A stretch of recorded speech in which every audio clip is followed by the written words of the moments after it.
Assalamualaikum warahmatullahi wabarakatuh. Perkenalkan, nama saya Etna Vita Nurdiana Arini, mahasiswi Universitas Muhammadiyah Malang, Fakultas Hukum angkatan 2017.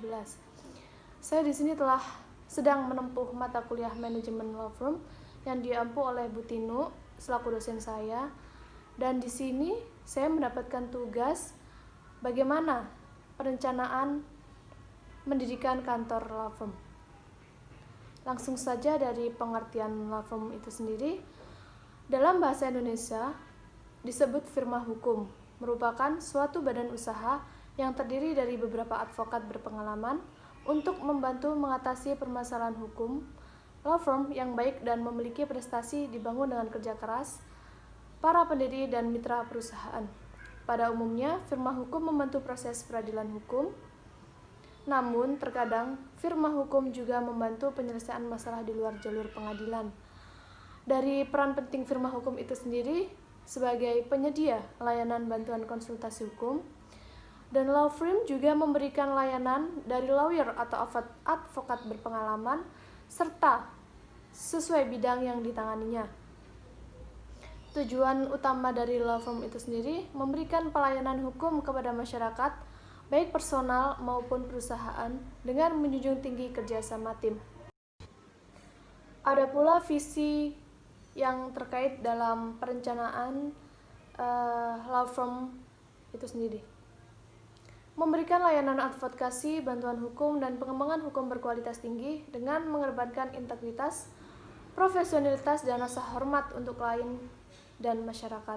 Dengan yang pertama, memberikan bantuan hukum litigasi di dalam pengadilan dan non-litigasi di luar pengadilan kepada masyarakat tanpa membedakan agama, keturunan, suku, keyakinan politik, jenis kelamin, maupun latar belakang sosial, budaya, dan ekonomi.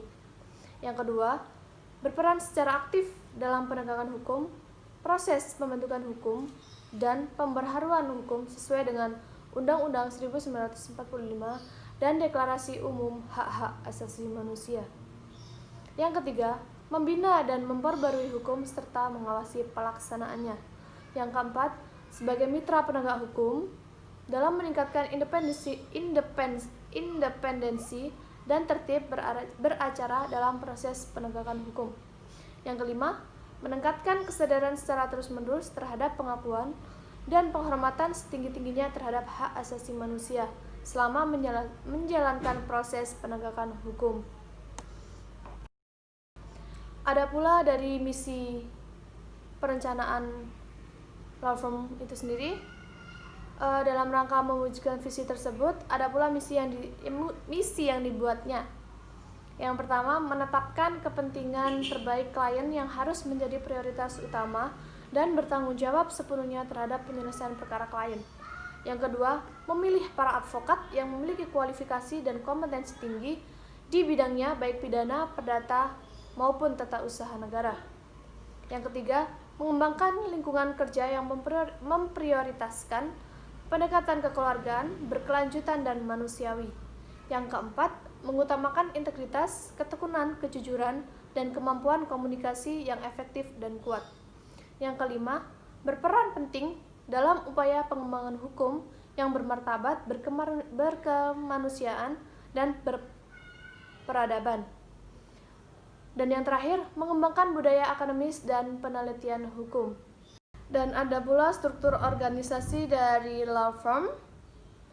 Yang pertama ada founder. Di bawah founder ada presiden direktur. Dan di bawah presiden direktur ada direktur keuangan dan direktur operasional.